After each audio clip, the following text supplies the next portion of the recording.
Good evening सभी लोगों को।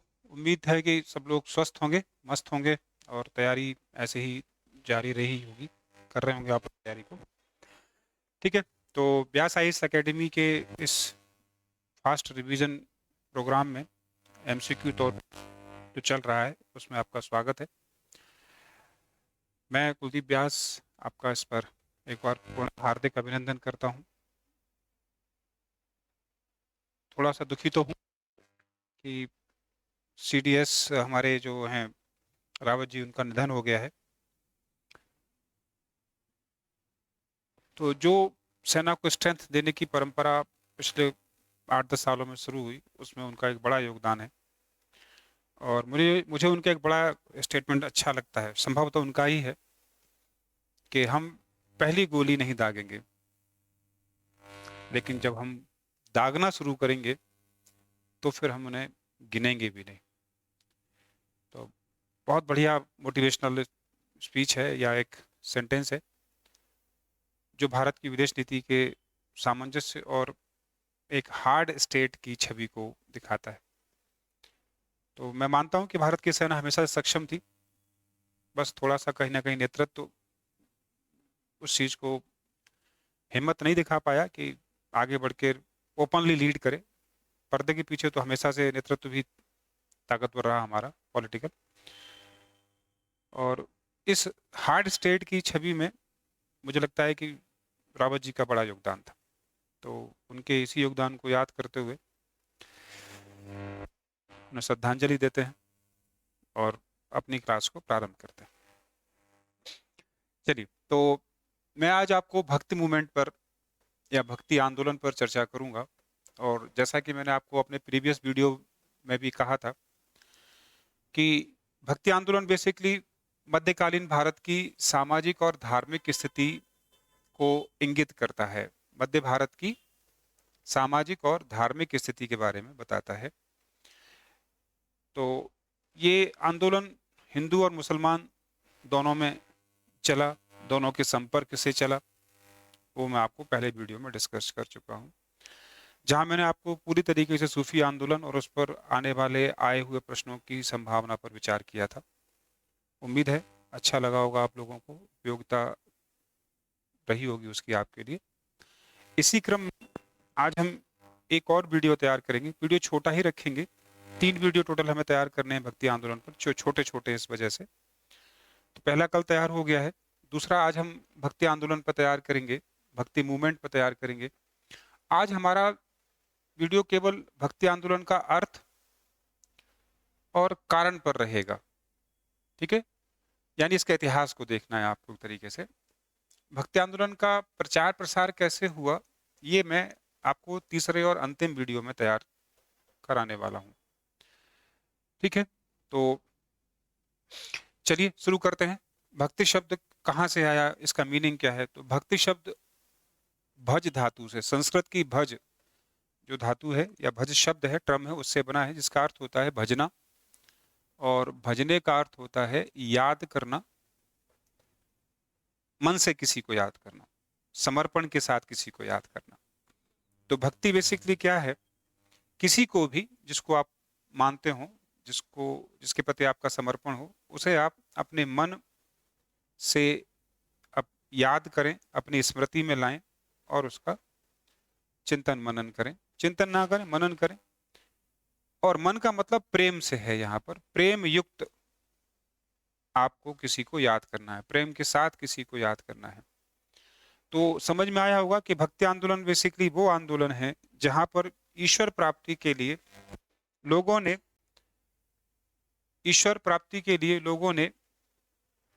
भक्ति का सहारा लिया, अर्थात प्रेम पूर्वक चलते या प्रेम को साधन बनाकर, प्रेम को अपना उपकरण बनाकर ईश्वर को प्राप्त करने में मदद की है। अब आप सोच रहे होंगे प्रेम से ईश्वर को कैसे याद करते हैं, इससे पहले क्या होता था?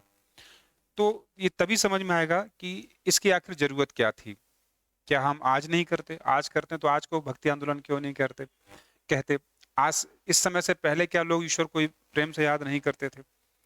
तो उसे भक्ति आंदोलन क्यों कहा? इसी पर्टिकुलर फेज को भक्ति आंदोलन क्यों कहा जाता है?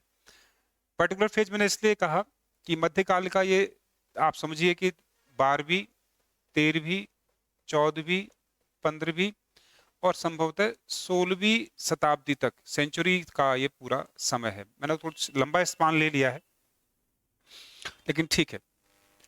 पीक जो है डेवलपमेंट वो हमें 13, 14 और 15 में दिखाई देता है और अच्छा खासा प्रभाव है इन सब चीजों का। खैर, तो ये चीज समझ में कब आएगी? क्योंकि इतिहास में कोई भी चीज जब एक धारा या आंदोलन के रूप में चलती है, इसका मतलब उसकी जरूरत है वहां पर। जरूरत नहीं है तो फिर इतिहास उतना महत्व नहीं देता उसे, समाज और धर्म के दृष्टिकोण से भी ना। तो इसका मतलब भक्ति की या आंदोलन की जरूरत है तो ही तो सामने आई। अब जरूरत क्यों पड़ी, इससे समझ में आएगा बेहतर ढंग से कि भक्ति और भक्ति आंदोलन क्या है। तो कारण जानना पड़ेगा। सबसे पहला कारण है शंकराचार्य। तो केरल के कालादी ग्राम में पैदा हुआ ये व्यक्ति धर्म के मामले में महापंडित आदमी है। इनको प्रच्छन्न बौद्ध भी कहा जाता है। दर्शन बहुत धमाकेदार है। दर्शन का मतलब ईश्वर के बारे में जो सोच है वो उन्होंने बताई। ईश्वर के बारे में दर्शन मतलब शंकर क्या सोचते हैं ये उन्होंने बताया है। और उनकी सोच ये है कि ईश्वर को सामान्य तरीकों से प्राप्त नहीं किया जा सकता। ईश्वर को अगर प्राप्त करना है तो आपको ईश्वर को जानना चाहिए, यानी ज्ञान जरूरी है। तो जो ईश्वर को जानता है वही ईश्वर को समझ सकता है और वही ईश्वर को प्राप्त कर सकता है। ये इस व्यक्ति का मानना है। अब इससे समस्या क्या है? उनके दर्शन को मैं बता दूं क्या कहते हैं। एक प्रश्न पूछा गया है, यहीं से आप अपने प्रश्नों की शुरुआत भी मान लीजिए कि उनके दर्शन को क्या कहा गया है। तो मैं इसको आपको वाइट से लिख देता हूं। नॉन डुअलिज्म, अद्वैतवाद। क्या नाम है? अद्वैतवाद, नॉन डुअलिज्म कहा जाता है उनके दर्शन को। क्या है? मैं नहीं चाहता कि आप इसके चक्कर में पड़े। अभी चूंकि प्रश्न उत्तर सीरीज चल रही है तो आप केवल इतना ही याद करें कि शंकर के दर्शन को अद्वैतवाद कहा गया है। थोड़ा सा मैं जरूर स्पष्ट कर दूंगा। अद्वैत को अगर आ हटा दें तो द्वैत बचा है ना, दो लोग बचे। तो यहाँ दो कौन है? आत्मा और परमात्मा। ठीक है, तो थोड़ी सी एब्स्ट्रैक्ट बातें हैं, अमूर्त बातें हैं, तो शायद आपको उतनी पल्ले ना पड़े। खासकर जो नई पीढ़ी के लोग हैं उनको मुश्किल हो सकती है तत्काल समझने में। तो वो मानते हैं कि आत्मा का अपना कोई अस्तित्व नहीं है, यानी हमारे अंदर जो सोल है उसका कोई, वो बेसिकली इसका ही रिप्रेजेंटेटिव है। किसका? परमात्मा का, यानी सुपर सोल। तो ये सोल है और वो ईश्वर क्या है? सुपर सोल है। अंततः हमें इसी में मिल जाना है। तो इसने पैदा क्यों किया? इसने ही पैदा किया हमें। आत्मा, परमात्मा ने आत्मा को पैदा किया। क्यों पैदा किया? क्योंकि वो खेल खेल रहा था, मनोरंजन करना चाहता था। तो हम जब दुखी होते हैं या सुखी होते हैं तो ईश्वर हमारी इन लीलाओं को देखकर, कर्मों को देखकर खुश होता है, मनोरंजन करता है अपना। ऐसा उनका मानना है। इसलिए परमात्मा ही सब कुछ है। इस सत्य को जानना ही अद्वैतवाद है। ठीक है, यानी ये जीरो है और ये 100% है, सब कुछ है। यही असली सत्य है दुनिया का, यही ईश्वर है। ठीक है, तो इसे कहा गया अद्वैतवाद। अब आप भी समझ रहे हो कितनी भारी भारी बातें हैं। ये तो मैंने बहुत सरलतम शब्दों में समझाने की कोशिश की आपको। उस दौरान 7वीं शताब्दी जहाँ शंकर पैदा हो रहे हैं, 8वीं शताब्दी में, 18 सेंचुरी में, 8 सेंचुरी में, तो वहाँ इस बात को प्रमोट करना, एस्टेब्लिश करना और फिर आम आदमी के लिए समझना, जाहिर सी बात है बहुत मुश्किल रहा होगा। धर्म हमेशा से आम आदमी के लिए मुश्किल रहा है। आदमी के लिए धर्म का मतलब क्या है कि सिंपल पूजा करे, तिलक लगाए, व्रत रखे, प्रसाद बांटे, हो गया धर्म। और ज्यादा हो तो धार्मिक यात्रा कराए, पिलग्रिम जर्नी कर ले। यही धर्म होता है आपके और मेरे लिए, सामान्य आदमी के लिए। लेकिन कुछ लोगों के लिए धर्म का वास्तविक स्वरूप जो हम मानते हैं वो नहीं, वो तो कर्मकांड है बेसिकली।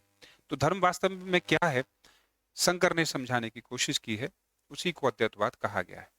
और कहते हैं सब जानने की चीजें हैं, पढ़ना होगा, चिंतन मनन करना होगा, तब पता लगेगा। तो जाहिर सी बात है इतनी जटिल बातें, कॉम्प्लेक्स चीजें आम आदमी के समझ में नहीं आई। तो धीमे धीमे आम आदमी धर्म और ईश्वर से थोड़ी दूरी बरतने लगा।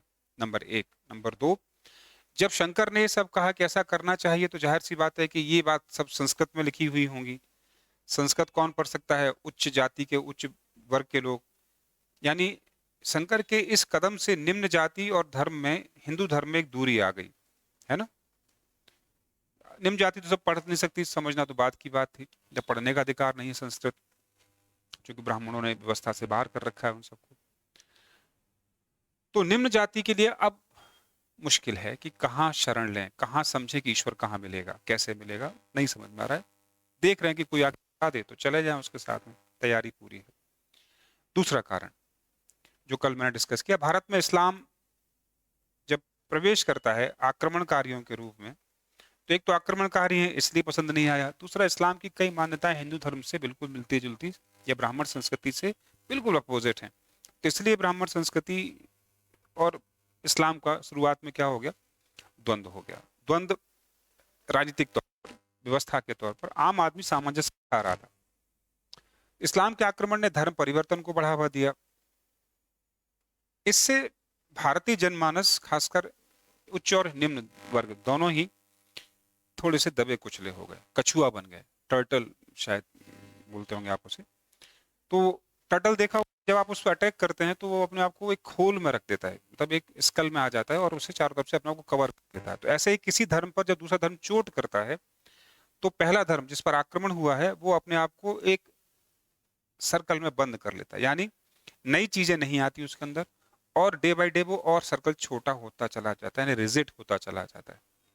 तो किसी भी धर्म में रिजिडिटी बढ़ने लगती है, कर्मकांड बढ़ने लगते हैं, मूल तत्व गायब हो जाता है। इस चीज ने भी अब इस्लाम आक्रमण वाले आपका धर्म परिवर्तन करा रहा है, आप बदल नहीं सकते उसे।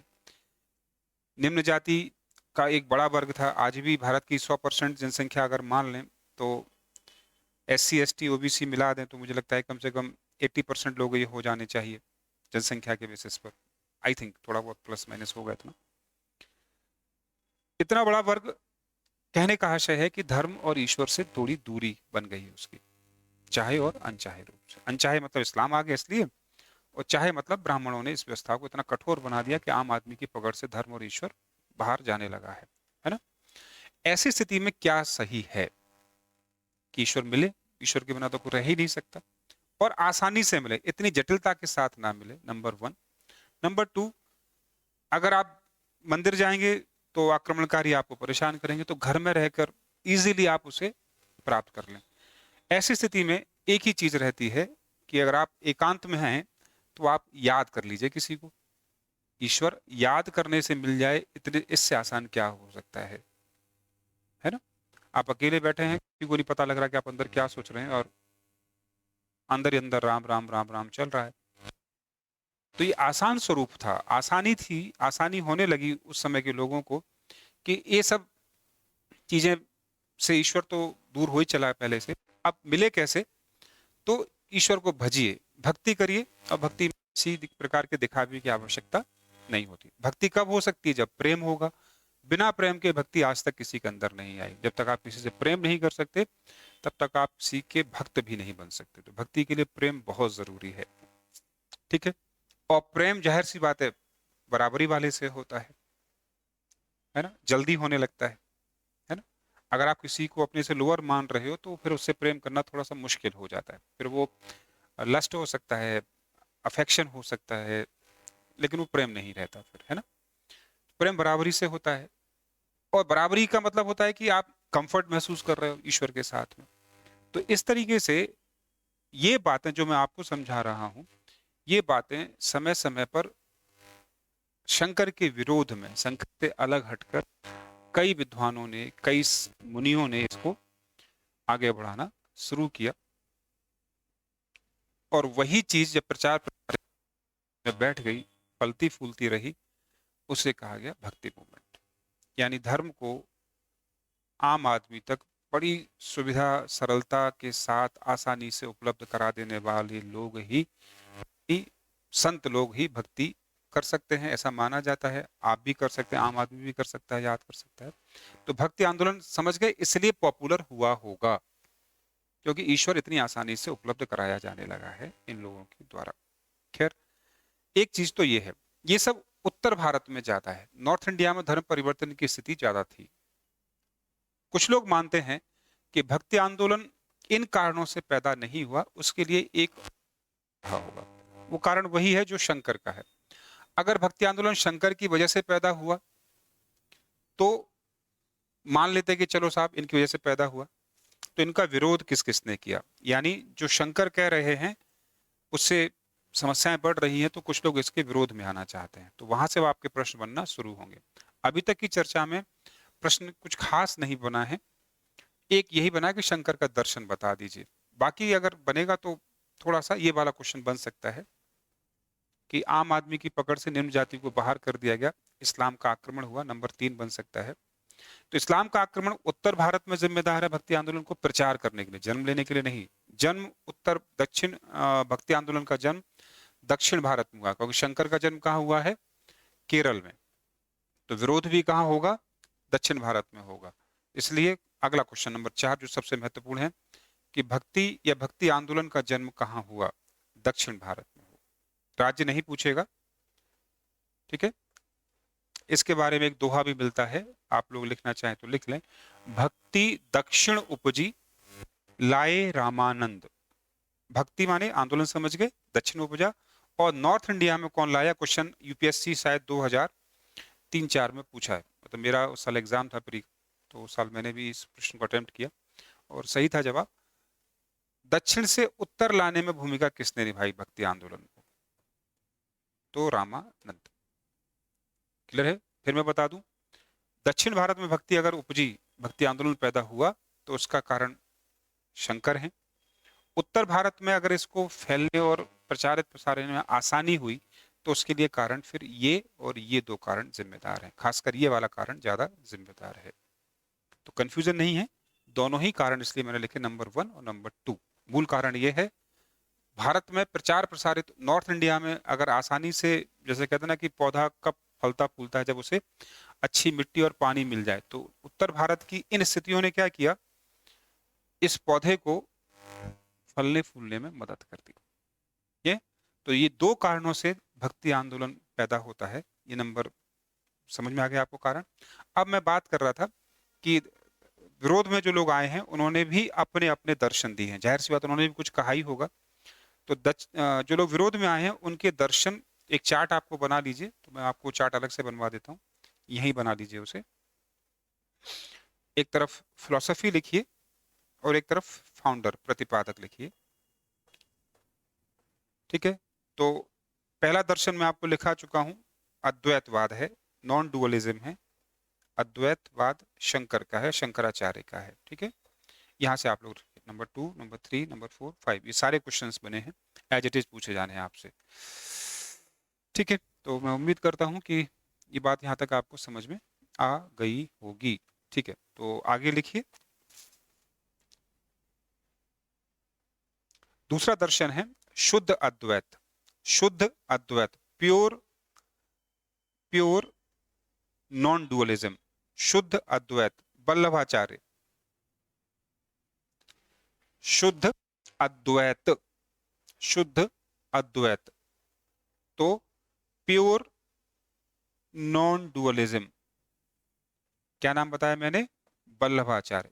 कौन है, मैं चर्चा थोड़ी बाद में या दूसरे वीडियो में करूंगा इस आदमी की, ठीक है। ठीक है,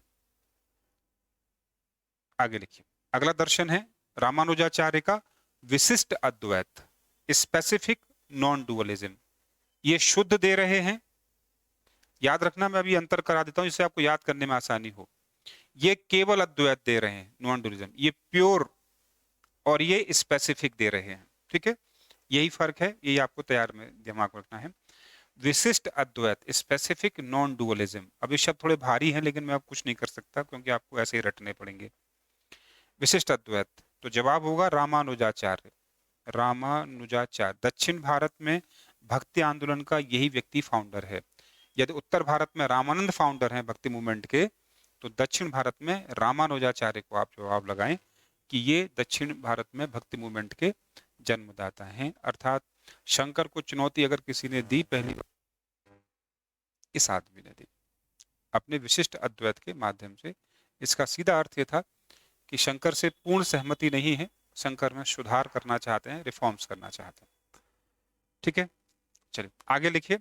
द्वैतवाद, डुअलिज्म, द्वैतवाद, डुअलिज्म, माधवाचार्य। माधवाचार्य, तो ये सब नॉन डुअलिज्म वाले हैं। ये तीन लोग अब आ रहे हैं डुअलिज्म वाले। तो ये पहला आदमी आ गया डुअलिज्म वाला, द्वैतवाद, डुअलिज्म। कौन दे रहा है? माधवाचार्य दे रहे हैं। ऐसे ही एक और है जो दोनों को मिक्स कर देगा। क्या है वो? अगली कैटेगरी है द्वैत अद्वैतवाद, डुअलिज्म एंड नॉन डुअलिज्म, दोनों ही जोड़ दिए। तो याद रखिए, ये अलग एक ही मानने वाले हैं, ये अलग अलग मानने वाले हैं, और ये दोनों मानने वाले हैं। ठीक है, तो इस तरह से आपको तीन कैटेगरी, द्वैतवाद मतलब ईश्वर और आत्मा के संबंध किस तरीके के होते हैं, इसको लेकर तीन विचार आपके पास हैं। एक कह रहा है विचार कि दोनों एक ही हैं और मुख्य सत्ता ईश्वर की है। इसमें तीन लोग हैं, शंकर, वल्लभ और रामानुज। अगला दर्शन ठीक विरोध में है, कह रहा है कि गलत, केवल द्वैतवाद ही सही है, डुअलिज्म सही नहीं, नॉन डुअलिज्म नहीं होता, दोनों का अस्तित्व अलग अलग होता है। तो माधवाचार्य है। एक कह रहा है कि दोनों ही ठीक है, ज्यादा चक्कर मत पड़ो, दोनों अपना लो। तो ये आदमी है, इनका नाम लिखें, निम्बार्काचार्य, निम्बार्क, निम्बार्क, NIMBARK, निम्बार्काचार्य कर दीजिए। इस दर्शन का दूसरा नाम भी लिखिएगा, पूछा गया है, भेद अभेद। बहुत आसान भाषा में कह दिया उन्होंने। भेद माने दो अलग अलग हैं, मतलब दो अलग अलग हैं। अभेद माने दोनों एक ही हैं। कहाँ गए ये दोनों? समझ गए बात को? तो अद्वैत माने अभेद, द्वैत माने भेद। थोड़ा सा शब्दों का बदलाव किया है, लेकिन कंफ्यूजन में गलत मत कर देना। भेद अभेद, BHED, तो डिफरेंस और नॉन डिफरेंस ऐसा लिखो, लेकिन ये केवल रटने के पर्पज से, ऐसा है नहीं वहां पर। तो ये आपको लिखना है। तो मेरी बात समझ में आ गई? ये चार दर्शन हैं कुल मिलाकर। चार क्यों हो गए अब तो? तीन, चार, पांच हो गए शायद। हाँ, पांच दर्शन हो गए। चार ही हैं क्योंकि अद्वैत के विरोध में सब आ रहा है ना। ठीक है, तो इस तरीके से दक्षिण भारत में ये सब पैदा हुआ, भक्ति, जिसमें कहा गया कि ईश्वर को प्राप्त करना है तो प्रेम आवश्यक है। ठीक है, अब ये बात उत्तर भारत पहुंचने वाली है, जहां इस्लाम तलवार के दम पर धर्म परिवर्तन करा रहा है, जहां लोग व्यवस्था से बाहर है, निम्न जाति के लोग, ईश्वर समझ में नहीं आता, पकड़ में नहीं आता, यानी प्राप्त नहीं कर सकते, याद भी नहीं कर सकते। आप जानते हैं कि इतने कठोर नियम थे, का नाम भी ले देता था तो कर दी जाती थी। अगर कोई व्यक्ति राम का नाम या कहीं रामायण या महाभारत या गीता पढ़ी जा रही होती थी, तो कोई व्यक्ति शूद्र अगर वहां पहुंच के सुन भी लेता था तो कानों में पिघला हुआ शीशा डाल दिया जाता था। ऐसे उदाहरण भी मिले हैं। तो आप समझिए कि किस तरह से एक बड़े वर्ग को, वॉल्यूम को, धर्म और ईश्वर से दूर कर दिया गया है। एक ऐसे आदमी का इंतजार कर रहे हैं जो आसान भाषा में गाना गाकर आपकी भाषा में क्या करे, चीजों को समझा दे। ठीक है, तो ये तो कारण है। अब बात करते हैं कि आखिर प्रचार प्रसार कैसे हुआ। ठीक है, इसी से ये कारण था जिसकी वजह से उत्तर भारत में सब चीजों को बढ़ावा मिला। और क्या चीजें थी जिनके कारण ये प्रचार प्रसार हुआ? तो कारण समझ लीजिए, या एक और सब हेडिंग बना लीजिए, प्रचार प्रसार का कारण क्या था। आखिर ये इतने पॉपुलर कैसे हुआ कि आंदोलन नाम देना पड़ा इनको, मूवमेंट नाम देना पड़ा हमें, है ना। तो जैसा मैंने अभी बातों बातों में बताया कि जो साधन बताए जा रहे हैं, यानी केवल आंख बंद करो और ईश्वर को याद करो, प्राप्त हो जाएगा। तो easy available of God, easy method to get God, है ना, ये सर्वसुलभ साधन है। और वो क्या है? प्रेम से आंख बंद करो, जपिए, मिल जाएगा आपको। अपनी बात शंकर की तरह या इन विद्वानों की तरह संस्कृत में नहीं कहना है। संस्कृत में कहेंगे तो केवल उच्च जाति समझेगी ना। आम आदमी की भाषा को, यानी इन्होंने वर्नाकुलर्स को प्रयोग किया, जन भाषाओं का। यानी अगर कबीर बनारस में है तो मगही बोल रहे हैं, तुलसी अगर बांदा में है तो खड़ी बोली बोल रहे हैं, अगर सूरदास मथुरा में है तो खड़ी बोली बोल रहे हैं, तुलसी अवधी और खड़ी दोनों बोलते हैं। अगर नानक हैं तो पंजाबी वो सिख बोल, गुरमुखी बोलते हैं, कहाँ पर? पंजाब रीजन में। अगर दक्षिण भारत में जाएंगे, महाराष्ट्र, तो वहाँ के लोग मराठी बोल रहे होंगे। यानी इन लोगों ने अपनी बात को, यानी ईश्वर संबंधी जो बातें हैं वो लोकल वर्नाकुलर्स यानी स्थानीय भाषाओं में समझाई हैं, तो लोगों की समझ में आसानी से आ भी गई। एक तो बात आसान थी पहले से ही, समझाने का तरीका भी आसान था, तरीका मतलब स्थानीय भाषा। फिर इन्होंने ये बात कैसे समझाई है? म्यूजिक के थ्रू समझाई। और म्यूजिक किसे खराब लगता है, 100 में से एक दो को छोड़कर। तो इन लोगों ने अपनी बात को म्यूजिक, संगीत, दोहे, छंद, चौपाई, इन सब के माध्यम से बड़ी आसान भाषा में, क्योंकि ईश्वर को याद करोगे तो लय पैदा होगी ही गाने में। आरती पढ़ेंगे तो आरती इन्हीं में से किसी एक फॉर्म में सामने आएगी। तो इसलिए जितना भी भक्ति मूवमेंट है, चाहे वो सूफियों का हो, चाहे वो हिंदुओं में भक्ति आंदोलन हो, सब में संगीत बड़ा महत्वपूर्ण रहा है। इसलिए यहाँ भी गुरु की महत्वपूर्ण भूमिका है। ये सब आम आदमी को कौन समझा सकता है? संत। और संत को कौन समझा रहा है? गुरु। तो यहाँ गुरु की महत्ता सूफीज्म की तरह यहाँ भी बहुत महत्वपूर्ण है गुरु, क्योंकि गुरु ही है वो कि जिसके बारे में कहा गया कि गुरु गोविंद दो खड़े काके लागू पाए, बलिहारी गुरु आपकी जो गोविंद दियो मिलाए। मतलब जिस गोविंद यानी ईश्वर को मुझे प्राप्त करना है, उसे तो मैं प्राप्त कर नहीं सकता, क्योंकि ब्राह्मणों ने दूर कर दिया है ना। इस्लाम ताकत तलवार दिखा रहा है, तो मुश्किल हो रही है मुझे। तो एक आदमी मिल गया है गुरु, जो मुझे बहुत आसान भाषा में सब चीजों को समझा देता है। तो मुझे वो इसलिए गोविंद से ज्यादा जरूरी गुरु लगता है, जिसकी वजह से मुझे गोविंद मिले। प्राप्त तो गोविंद को ही करना है, तो प्राप्त तो आईएएस ही मतलब पीसीएस ही बनना है। तो गुरु जी की भूमिका थोड़ी बहुत ठीक ठाक है, ज्यादा महत्वपूर्ण तो नहीं है, क्योंकि अल्टीमेट गोल तो कौन है? एसडीएम ही है। तो गुरु जी ठीक है, थोड़ी बहुत मदद कर देंगे, उससे क्या होता है ना। तो समझ गए होंगे आप बात को। चलिए, तो और कारण लिखिए। तो कुछ कारण मैंने लिखा दिए, कुछ कारण और लिखिए।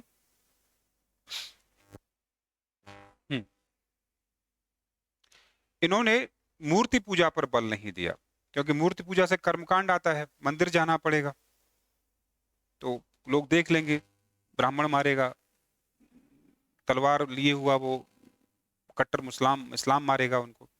तो मूर्ति पूजा का विरोध है, यानी रिचुअलिज्म का, कुल मिलाकर कर्मकांडों का विरोध है। क्योंकि याद करने में कोई कर्मकांड चाहिए ना, तिलक लगाना है, ना पानी डालना है, ना दूध डालना है, कुछ नहीं करना है, केवल ना नहाना है, सोए बैठ जाओ अपने राम धुन ज्ञान है, क्या प्रॉब्लम है। तो इसलिए कर्म कांडों का विरोध है। जो बहुत नाम मात्र के कर्म कांड हैं कि ईश्वर को याद करना है तो पहले हाथ जोड़िए, तो ये कर्म कांड नहीं है, ये पूजा के या प्रार्थना के आवश्यक अंग हैं। तो इसलिए ये चला है। ठीक है। अब पूछा जाएगा कि आखिर इन सभी सूफी संतों ने, जिनका कल हम भक्ति मूवमेंट के संत जिनका नाम हम अभी बताने वाले हैं आपको, चाहे देख लीजिए, कबीर हैं, तुलसी हैं, नानक हैं, रैदास हैं, चैतन्य हैं, नीचे दक्षिण भारत में तो संत तुकाराम हैं, गुजरात में नरसिंह मेहता हैं, और भी नाम मैं कल आपको लिखाऊंगा, असम में शंकर देव हैं। ये सब क्या चाहते हैं, ये सब क्यों कर रहे हैं? तो याद रखना, भक्ति आंदोलन के ऑब्जेक्टिव्स जनरली आपको नहीं मिलेंगे कहीं भी, लेकिन समझ लीजिए, हिंदू धर्म में सुधार, अर्थात जो जटिल कर्मकांड हैं, जटिलता है, कॉम्प्लेक्सिटी है, उसको इजी करने की कोशिश को ही क्या कहा जाता है? Reforms in Hinduism. ये पहला पर्पस था।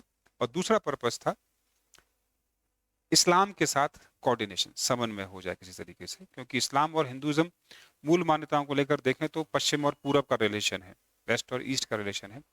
कैसे करके इन दोनों के बीच में कुछ कॉमननेस लाई जाए, ये कोशिश सूफी लोग भी कर रहे हैं, और यही कोशिश हिंदुओं के ये जो प्रमुख गुरु हैं, इन लोगों ने भी की है। एक चीज और, इन लोगों की फिलॉसफी में क्या चीज है शामिल है? इन लोगों की फिलॉसफी में या भक्ति मूवमेंट में मोनोथिज्म पर बल दिया गया, एक ईश्वरवाद। इसलिए इनमें से सब मैक्सिमम ने क्या नहीं किया है, किसी पर्टिकुलर ईश्वर को नहीं पकड़ा है, एक दो को छोड़ दिया जाए तो, है ना। तो मोनोथिज्म क्या करता है कि डिफरेंसेस को खत्म करता है, और डिफरेंसेस खत्म होंगे तो जाहिर सी बात है क्लैशेस खत्म होते हैं, क्योंकि झगड़ा वही होता है जहां अंतर आता है, डिफरेंसेस ही क्लैशेस क्रिएट करते हैं। एक क्वेश्चन बना है कि मूल मान्यताएं क्या हैं, तो जैसे ये सब पूछा जाएगा। तो ऐसे ही एकेश्वरवाद यानी मोनोथिज्म भी इन गुरुओं के केंद्र में है, ये भी एकेश्वरवादी हैं। ठीक है, एक मैंने आपको बता ही दिया कि जात पात का विरोध होगा, है ना, निम्न जाति के लोग। अच्छा, सबसे बड़ी चीज है कि ये इनमें से मैक्सिमम लोग लोअर कास्ट से भी हैं, कुछ लोग, मैक्सिमम मतलब कुछ लोग लोअर कास्ट से हैं, और इन सब के जो फॉलोअर हैं वो अधिकांश से लोअर कास्ट से हैं। क्यों है, समझ में आ गए? क्योंकि इन लोगों ने कहा कि आओ याद करो, बड़ा आसान है।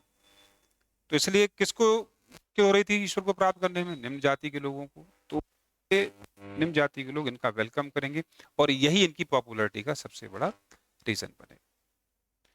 ठीक है, तो 30 मिनट लगभग हो गए हैं, 31 मिनट।